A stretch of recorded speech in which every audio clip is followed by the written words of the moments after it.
नमस्कार मित्रों, आप सभी का इस एपिसोड में स्वागत है। इस एपिसोड में हम डिस्कस करेंगे कि ओबेसिटी क्या है, ओबेसिटी किन कारणों से होती है, ओबेसिटी होने की वजह से शरीर में क्या बदलाव आते हैं, क्या बीमारियां होती हैं। आइए जानते हैं ओबेसिटी किसको कहते हैं। जब हमारे शरीर में सर्टेन परसेंटेज से ज़्यादा फैट का लेवल हो जाता है उसे हम ओबेसिटी कहते हैं, यानी कि मेदस्वीता। WHO की गाइडलाइन के मुताबिक जब भी हमारा weight and height meter square को डिवाइड करके हम जब BMI बोले जाते हैं, बॉडी मास इंडेक्स, जब भी मोर देन 25 होता है तो हम उसको ओवरवेट कहते हैं। इंडियन गाइडलाइन के मुताबिक जब भी BMI 23 से ज़्यादा है तो उसे ओवरवेट कहते हैं, और जब ये 25 से ज़्यादा हो जाता है तो उसको हम ओबेस कैटेगरी कहा जाता है। वही इस ओबेसिटी को हमने डिफरेंट क्लास में डिवाइड किया है। क्लास 1 जैसे 25 से बियॉन्ड हो, क्लास 2 जब 27 से लेकर 32 तक हो, और क्लास 3 जब 32 से हायर साइड हो। जैसे जैसे शरीर का वेट बढ़ता जाता है वैसे वैसे शरीर में भी बदलाव शुरू हो जाते हैं और कई उसके कारण बीमारियां भी होती है। इसीलिए इस BMI को क्लास के अकॉर्डिंग डिवाइड किया गया है। दूसरा तरीका होता है सेंट्रल ओबेसिटी, जहाँ पे maximum circumference of abdomen measure किया जाता है, जो नेवल के पास होता है। जब भी ये सर्कमफरेंस 90 सेंटीमीटर 90 सेंटीमीटर से ज़्यादा पुरुष में हो और मोर देन 80 सेंटीमीटर स्त्री में होता है तो उसे कहा जाता है सेंट्रल ओबेसिटी। आइए जानते हैं कि ओबेसिटी के वजह से शरीर में क्या क्या बदलाव हो सकते हैं, क्या क्या तकलीफ हो सकती है।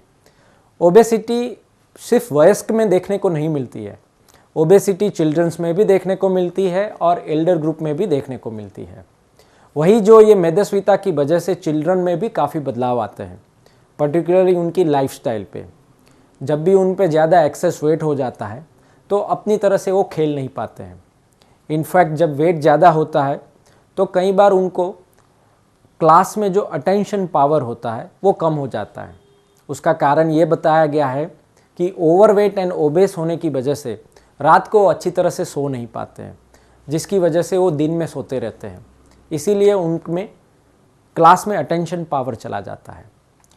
हालांकि वयस्क में यही ओबेसिटी जब बड़े होते जाती है तो वेरियस बदलाव लाती है। अगर यंग पुरुष है तो उसमें इनफर्टिलिटी के चांसेस बढ़ जाते हैं, डिप्रेशन भी बहुत कॉमन होता है, सेल्फ मोटिवेशंस और गोल में भी बहुत लेक होते हैं। वैसे एल्डरली में यही मेदस्वीता की वजह से diabetes, blood pressures, high cholesterol वो सब यंगर एज में आना शुरू हो जाता है। कार्डियोवास्कुलर रिस्क फैक्टर बढ़ जाते हैं, स्ट्रोक के चांसेस ज़्यादा बढ़ जाते हैं।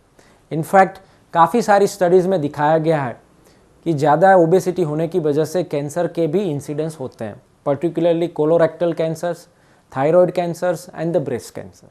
आइए जानते हैं ओबेसिटी किस कारणों से होती है। जो कई कारण दिखाए गए उसमें से महत्व के कारण ये बताए गए हैं, जैसे कि लाइफस्टाइल रिलेटेड प्रॉब्लम, दूसरा होता है जेनेटिक्स, और तीसरा होता है हमारा एनवायरनमेंट। जब ये तीनों चीज़ साथ में होती है तभी जाके ओबेसिटी जैसा होता है। फर्स्ट आते हैं तो लाइफस्टाइल रिलेटेड।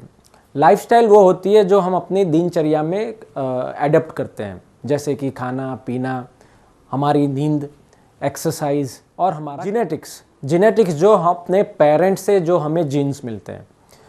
रिसर्च में दिखाया गया है कि जब पेरेंट्स भी ओबेस होते हैं तो चिल्ड्रंस में भी ओबेसिटी होना हो सकता है। और तीसरा होता है एनवायरनमेंट। अगर हमारा एनवायरनमेंट में पुअर लाइफस्टाइल्स हैं तो ऑब्वियसली हमें ओबेसिटी के रिस्क बढ़ जाती है। साथ साथ में अगर हम रिफाइंड फूड्स लेते हैं, जिसे हम बोलते हैं कि फूड एजुकेशन अपना पुअर होता है, तो उसमें हम हाई कैलोरी फूड लेते हैं जो न्यूट्रिशनल वैल्यू से बहुत ही लो माने जाते हैं। प्रोसेस फूड होता है, अनकुक फूड में होता है। तो ये कई कारणों की वजह से ओबेसिटी जाई जाती है। और मेरे अगले एपिसोड में हम देखेंगे कि इस ओबेसिटी को हम कैसे प्रिवेंट कर सकते हैं और उसके ट्रीटमेंट के क्या क्या उपाय हैं।